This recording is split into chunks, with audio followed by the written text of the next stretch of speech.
Cade Cunningham returned and the Detroit Pistons lost to the Minnesota Timberwolves. He went out there and he balled out, but everything around him just wasn't good enough to stay with the Minnesota Timberwolves. We'll break down this game and how well Cade played in today's episode of the Locked On Pistons podcast. You are Locked On Pistons, your daily Detroit Pistons podcast. Part of the Locked On Podcast Network, your team every day.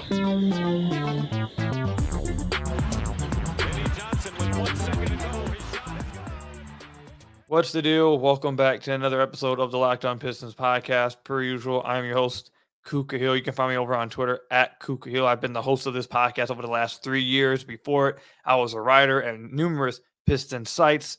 Been covering this team for quite a few years. I want to thank you guys for making Locked On Pistons your first listen of every single day. Free and available on your podcast platforms. If you haven't already, hit the YouTube channel at Locked On Pistons. Hit that subscribe button or leave us a 5-star review on whatever podcast platform you're listening to this on.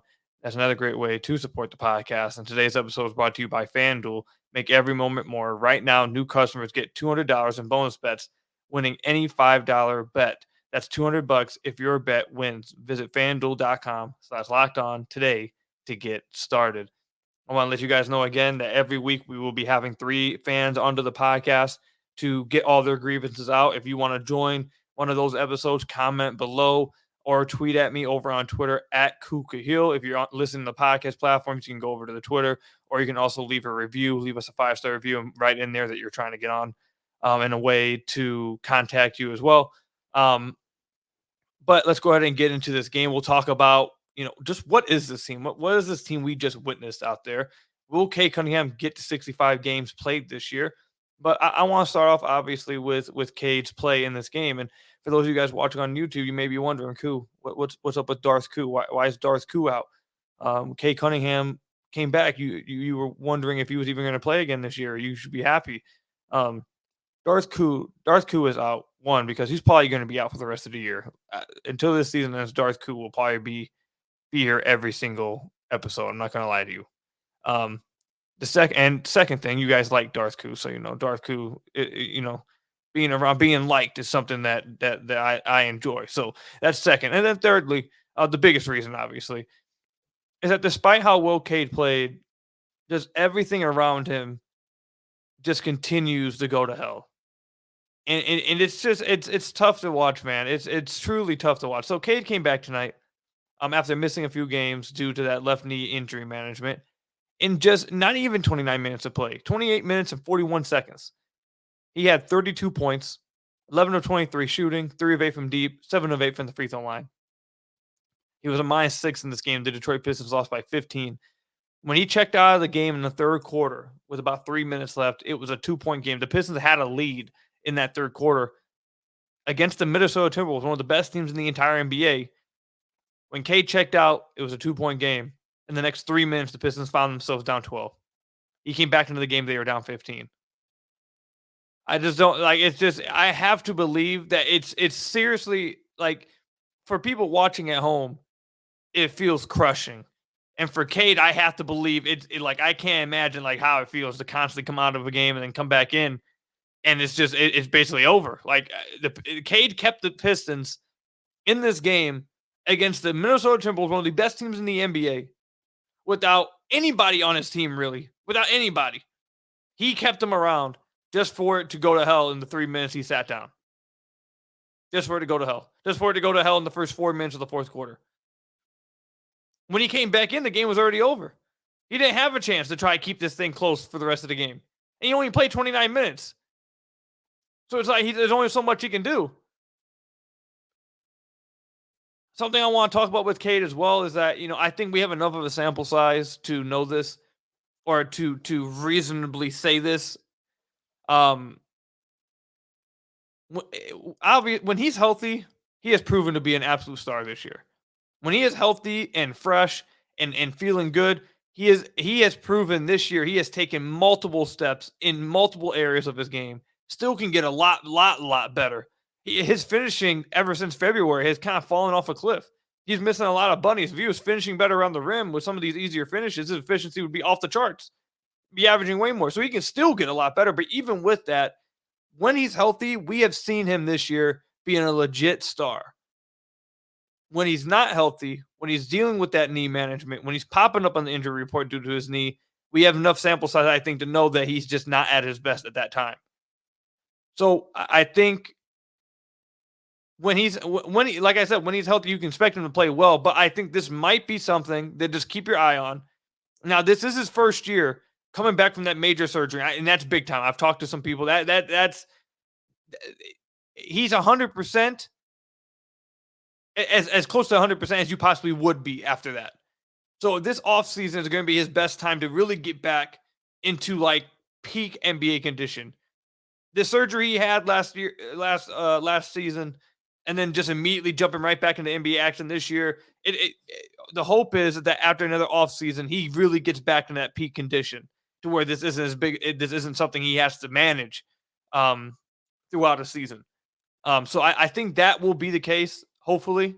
But even with that, if it's something they have to manage, if the Pistons just I know this is a big if, I guess. It might be a little bit of a big if, even though I don't think it's going to get to this. He's young.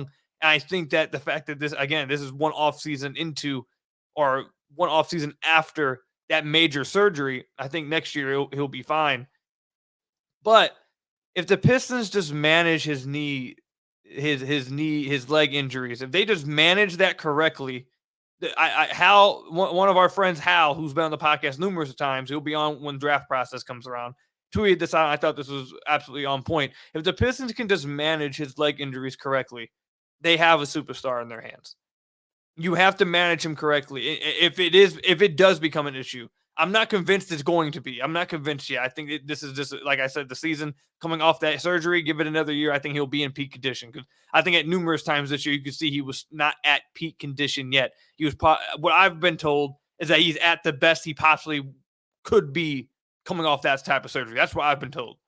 So after another offseason, I think he'll be better. I think that's the expectation among everyone around him and everyone in the organization, that another offseason he'll be straight. But again, just if they just manage the injuries correctly, they have a superstar in their hands. They just got to do that. But anyways, yeah, he played really well in this game, played exceptional for this team. In just 29 minutes of action, he had that stat line. And in this game, what I really liked about it, if you want me to be honest, I love the fact that he went into straight score mode.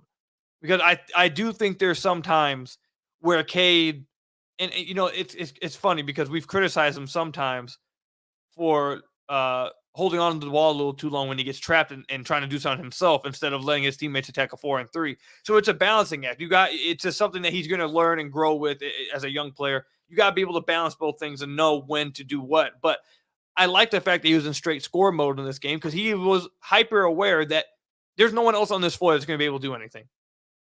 There's no one else on my roster right now that is going to be able to do anything against this team. And I don't care if I got one of the best defenders in the league guarding me and Jay McDaniels. I don't care if I got one of the best defenses in the league checking me. I'm going to go out there. He only had 1 assist or 2 assists. I'm not going to go out there and rely on others. I'm not going to go out there and act like I have what I don't, which is a good supporting cast. If we're going to stay around in this game, I got to go out there. I got to be assertive. I got to take 20-plus shots in just 29 minutes of action for us to even have a chance. I'm willing to do it. I love that about his game as well. So thought Cade played extremely well in this game, man. I think if he wasn't, and obviously it's part of managing him missing the last few games and all of that, why he only played 29 minutes. So I'm not sitting here saying he should have played more. I'm just saying that, if he was able to play more minutes, I feel like the Pistons could have had this game close in the fourth quarter. If his teammates were, if they had any type of roster around him to where they just didn't completely crash to hell anytime he went to the bench, maybe this could have been a close game in the fourth, because it was a close game through 3 quarters, and Cade was keeping them in it. So, yeah, man, I have to believe that Cade goes home. Like, if I was Cade, I'd go home after games, sit back, kick my feet up, get a drink, and just sit back and laugh. Look at, maybe even, I might just even, if I was Cade, I for sure would just go home, kick my feet up, get a drink, turn my own highlights on the screen. Like, I'd wait for House of Highlights to to put the video out of my highlights from that game. I'd turn my highlights on, sit back, watch the highlights, and just laugh. as I watch myself do everything I possibly can with the roster I have out there. Just laugh about it. That's what I would do. I'd sit back and literally watch my own highlights after games and just laugh with a drink in my hand as I get drunk and cry my sorrows away at the end of the night. The fact that I just don't have a team that can help me win enough games. That's what I would do if I was Cade Cunningham. I don't know if he does it or not, but I suggest, hey, Cade, if you want to suggest, I think that could help you out a little bit. I'm not gonna lie. That's what I would do. Let me know what you guys thought about Cade's performance in this game against the Minnesota Timberwolves. Comment section down below or over on Twitter at Kuku Hill. When we come back, just what is this roster at the end of this season for the Detroit Pistons? Who is Cade playing with? And what are some takeaways I have from some of these players we've been able to watch over the last few games? We'll talk about all of that when we come back. Are you the kind of driver that likes to push things a little further? Ever wonder what adventure could be around the next corner? Our friends at Nissan have a lineup of SUVs with the capability to take your adventure to the next level. The 2024 Nissan Rogue is perfect for city drives and great escapes. Class exclusive Google built-in is always your updating assistant to call on for almost anything. Gone are the days of connecting your phone. Google Assistant, Google Maps, and Google Play Store are built right into the 12.3-inch HD touchscreen information system. The 2024 Rogue is the perfect midsize crossover for your next adventure. The 2024 Nissan Pathfinder has up to 8 in expansive cargo capacity and advanced available 4x4 capability. With 284 horsepower and up to 6,000 pounds towing, when adventure calls, the Pathfinder is there to answer. Take the Nissan Rogue, Nissan Pathfinder, and Nissan Armada and go find your next big adventure. Shop NissanUSA.com today. Then I got to tell you guys about another one of our sponsors, Amazon Fire TV.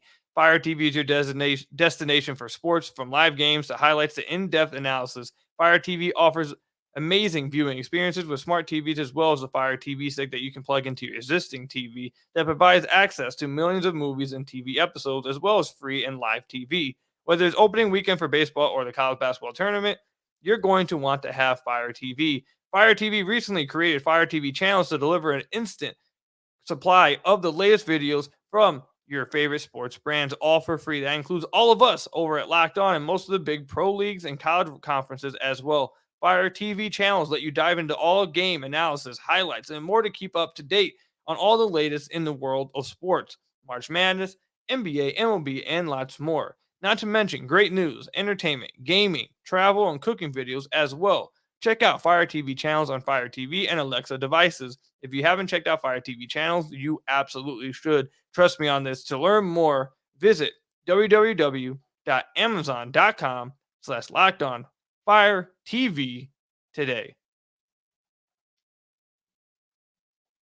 So I want to thank you guys again for making Locked On Pistons your first listen of every single day. Free and available on all your podcast platforms. If you haven't already, head to the YouTube channel at Locked On Pistons. Hit that subscribe button or leave us a 5-star review or whatever podcast platform you're listening to this on. That's another great way to support the podcast. So I just want to quickly speak on the roster that Cade Cunningham is playing with in this game, and even obviously the roster that was being played for the Detroit Pistons while Cade was out. And I do want to say this. I know I said in the last episode or 2 episodes ago, the one before the fan episode, that we were no longer going to be talking about the Pistons season, because I said if the Pistons want to decide to end their season early, we'll end the season early as well. We'll act accordingly.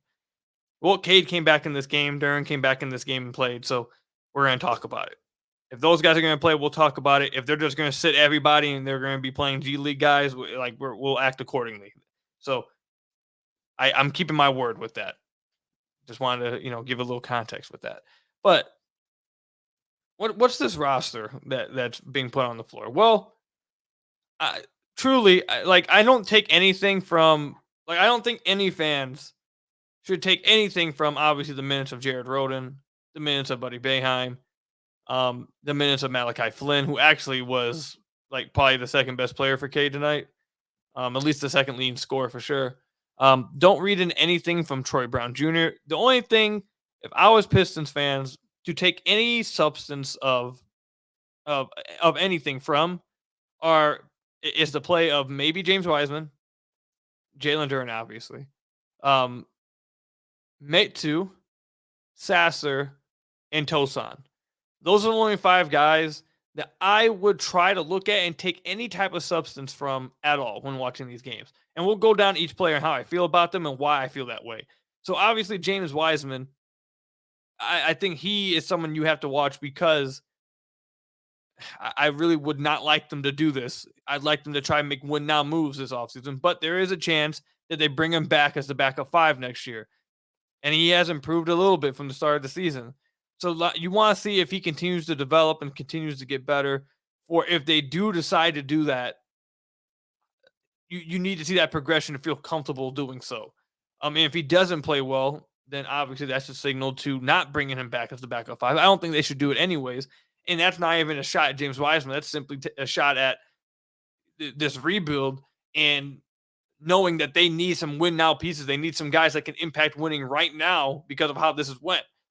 But that doesn't change the fact that James Wiseman, I think, is going to have a chance at coming back next year if he continues to play well and show improvement. Because I think he has some fans in the front office, and they obviously don't want their trade to blow up in their face. So if they can save it any way possible, I think they're going to try to do that. So that's why I'd watch for James Wiseman. And also, like I said, I think he has gotten better a little bit since the beginning of the year. Either way, even though I think he might lead the league in illegal screens called.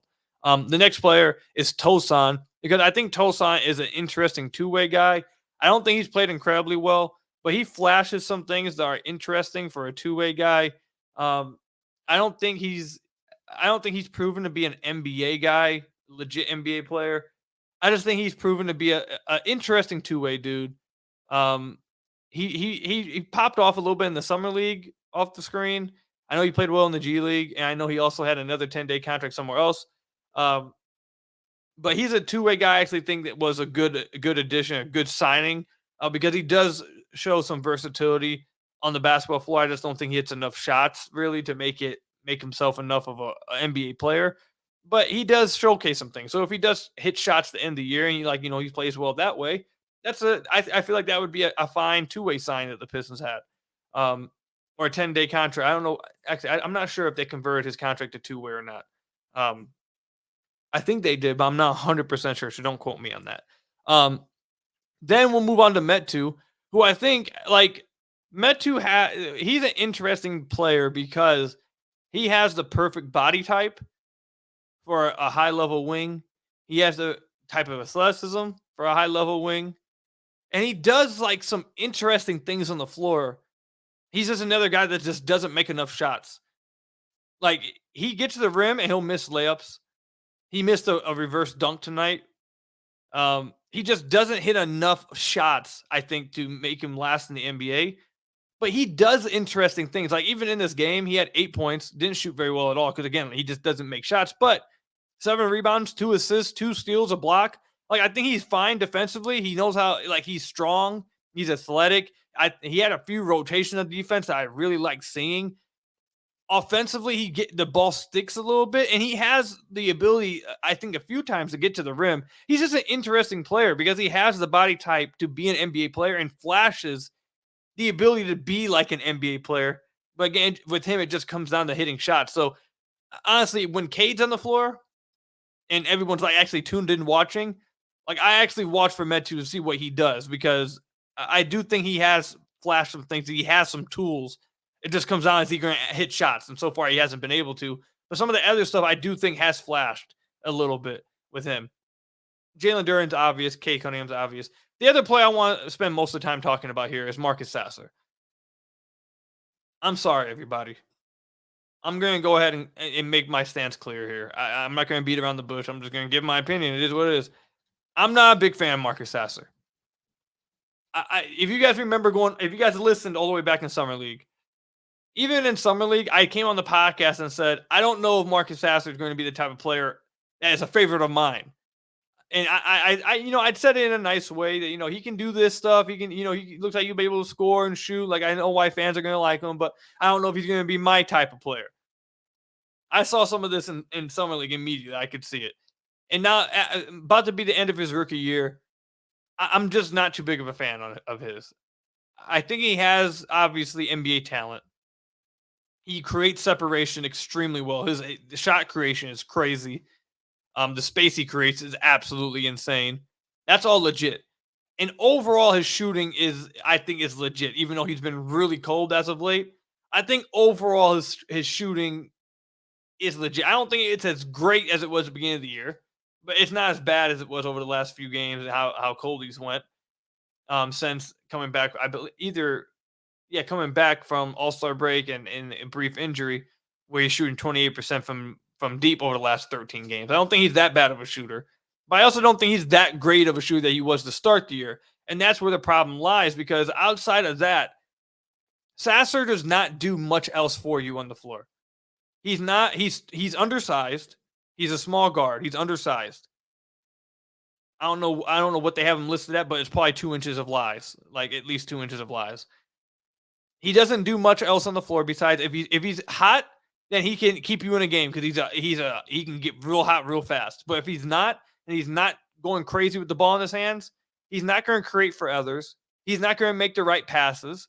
He's not a quick processor, I would say, of making the right reads. He's looking to score nonstop. I don't think he's been as good of a defender as people thought he was going to be this year. Now, I know some people may put that on Monty in the position he was put in, but even today, I don't think he was that good defensively next to Cade, which is something I was watching to see. And then also, I think he just makes poor decisions as well. Here's 2 plays right here that jump off the page. And you guys know these are the type of players I just really don't like. These are not players I'm fans of. If you're not going to be a good processor and make the right reads and play the right way, it's the quickest way to fall out of Kuz's favor. There's 2 plays tonight that jumped off the screen to me that had me pulling my hair out. First play, Cade Cunningham runs a pick and roll with James Wiseman on the left wing. James Wiseman rolls. They switch Gobert on the Cade, and then they switch Anthony Edwards on the James Wiseman. Cade picks up the ball, notices before he picks up the ball, he actually tells Wiseman to post up. You got the mismatch. Wiseman posts up. Gobert closes out hard on Cade. Cade tells Sasser, who's on the right wing, he points at Wiseman to throw him the ball because the angle would be a better pass from Sasser's place than Cade's with Gobert all over him. So he swings the ball to Sasser, and then after passes the ball to Sasser, points again at Wiseman and said, give the ball to Wiseman. He has the mismatch. And instead of doing that, Sasser backs up, ISOs, tween, behind the back, hezzy tween, almost falls over, then step backs into a Josh Smith long 2 and misses. That's the first play. That right there is just, I know Cade had to have been thinking in the back of his head, like, bro, come on. Like, we had the mismatch. We have to read this right. We have to play the right way. And that just was a bad read by Sasser. That's first. The next one happened in the fourth quarter. The Pistons run a pick and roll again with Cade and Jalen Duren on the left wing. And I'm going to start stealing this terminology from LeBron and JJ in the left quadrant. They run that pick and roll. Duren dives. They switch. Gobert gets out on Cade. Cade's already picked up his dribble because he was going to give it to Duren, but then he knows to switch. So he immediately swings it over to Sasser on the left side. Immediately swings it over to Sasser, who's in between like the wing and the corner and beyond the 3-point line. Immediately swings it up over to him. Calls for the ball back because he has the mismatch with Gobert on him. He's actively calling for the ball back. And instead of giving Cade the ball back, Sasser waves him off. Tween, hezzy, tween, step back 3, clink.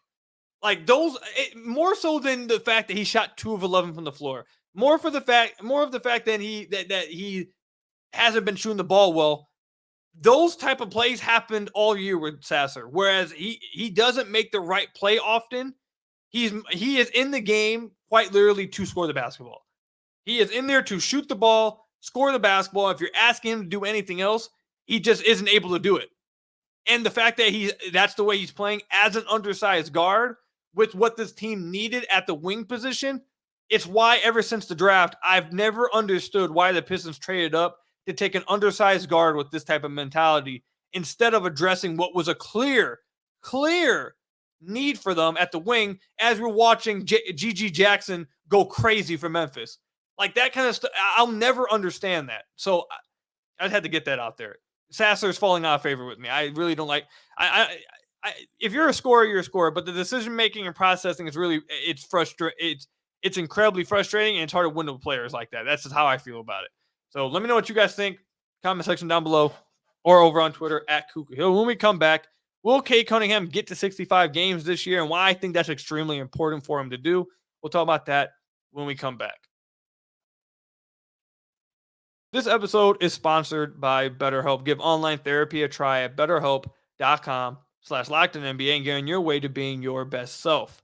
Sometimes we all need the opportunity to get something off of our chest. Big or small, certain things can really start to get to you. It's important to let that out, especially to someone who's unbiased in your life. And that's kind of what I do on this podcast. I come on the podcast, I air out everything I feel about the Pistons and use these 30 minutes to just get everything off my chest. But in life, you probably have some more important things going on in your life than the play of your favorite sports team, whether it be NBA, NFL, whatever. You probably have a little bit more going on than just that.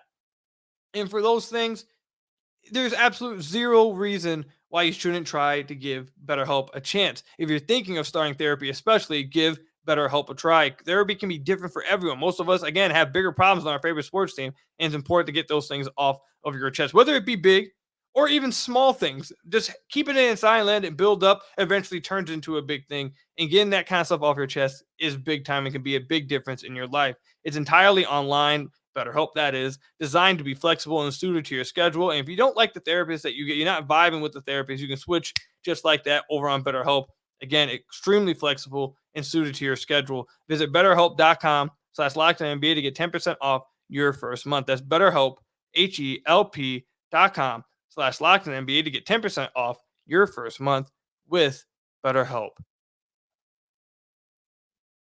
So I want to thank you guys again for making Locked On Pistons your first listen of every single day. We're free and available on all your podcast platforms. If you haven't already, hit that subscribe button on the YouTube channel or leave us a 5-star review on whatever podcast platform you're listening to this on. That's another great way to support the podcast. I've had quite a few of you guys DM me, comment on the YouTube channel. By the way, for all my loyal listeners on the podcast platforms, don't think I'd be forgetting about you guys. The best way to interact with me, it's hard to interact with just the podcast audience if they don't have social media. It's not like I can't go to the reviews and like comment back. And I can't, it's hard to interact with you guys just on the podcast platform. It basically is impossible. The only way I can interact with you guys is right now as I'm talking to you guys. So if you're trying to interact with me, you want to interact with the podcast, with our community that we've built, again, go to the YouTube channel, hit that subscribe button, comment on the YouTube channel. We have all kinds of conversations happening at all times on all of the videos. Trust me, constant conversations back and forth, especially over on Twitter as well. If you want to make a Twitter account, if you don't have a Twitter account, if you do, follow me. We can all communicate over there. That's the best way to get into contact with me. I've had a few over the last week or so, podcast listeners actually email me and say, hey, I wish there was a better way for us to communicate with you. What's the best way to, interact with the community? So yeah, go on YouTube, subscribe to the YouTube and just interact with everybody in the comments. Trust me, it's always popping. Or you can go over on Twitter and follow me and engage in the comments or in the mentions. So those are the best ways I'd suggest to interact with the community and myself. But anyways, will Cade play 65 games this year? I think so. I think so because I think it's extremely important to him. I think he wants to play 65 games this year. And I think he's capable too. He's at 60 games played now with 9 games remaining, I believe. So he'd have to play 5 of the 9 games left. I think he wants to do that. Coming off injury, he hears the noise. Cade hears the noise about, he's not healthy. He has injury-prone issues. He's always hurt, blah, blah, blah. Like, he knows that. He hears that stuff. And not only does he hear that stuff, the new NBA rule of needing to play 65 games to be available for awards. Now, I'm not saying you're saying Cade's about to be available for an award, but I think 65 games, taking out the fact that he had surgery and he wants to prove to everybody that he's healthy and that he can play a lot of games and he's not injury prone, take all that away, and it being a goal of his to get to 65 games, like take all that away. With the awards capping out at 65 games played, like you have to at least play 65 games, I think that's going to be a goal for almost every player in the NBA now. I think every player is going to want to at least get to 65 so they can at least be eligible. And even if they're not going to win an award, they can say, hey, I think like in 10 years from now, a talking point you'll start to hear is, well, this guy was eligible for awards every single year of his career. Like I know back in like the 2000s, like if you look back in Michael Jordan's career, like, he played 82 games every single year. That's one of the things that people argue for with Michael. And obviously there's other players that you do the same with. Michael was just the first one that came off my head. I think in 10 years, it's not going to be the 82 games. It's going to be 65 games played in however many consecutive seasons is what's going to be the new talking point, the new brag, the new credit. Is that, oh, this player was able to be eligible for all awards 8 straight years, or this guy was able to be eligible every year of his career. Like, I think that's going to be the big thing. I think every NBA player is going to aim for that. So I think Cade's wanting to aim for that as well without all the other stuff. So I do think he's going to want to get to 65 games. If he doesn't get to 65 games, I'm going to assume, don't take this as pure fact. I wouldn't say pure fact, but I'm going to take a guess if Cade doesn't get to 65 games, it's not of his own control. If he doesn't get to 65 games, it's because the Pistons chose for him to get shut down and not get to 65 games. I think if it's in Cade's control, he'll hit the 65 games, which is why I believe he'll get there. I think it's important to him. I think he understands how important it is. I think that's a goal of his, and he wants to get there. So I do think he'll get to 65 games. There's only 5 more games. I think he'll get there. But let me know what you guys think. You guys think he's going to get to 65 games? Let me know in the comment section down below or over on Twitter at Kuka Hill. That's all I've got for you guys today. Thank you guys for making Locked On Pistons your first listen of every single day. Leave us a 5-star review whenever podcast platform you're listening to this on. Hit that subscribe button to the YouTube channel. And until next time, I'll see you guys later. Stay safe. Real quickly, actually, before I end it off, a few of you guys had good suggestions of I should get like some red lights in the background, have a lightsaber, and have my wife like do like dark eye makeup underneath my eyes to go full on Darth Sidious, Anakin Skywalker, Ku Skywalker, Darth Ku, like completely go into it. I don't know about all of that, but we might be able to make some of it work. I'm not going to lie to you. So stay tuned for that. Might get a little cool around here. I'm not going to lie. But that's all I've got for you guys today. Stay safe out there. Peace out.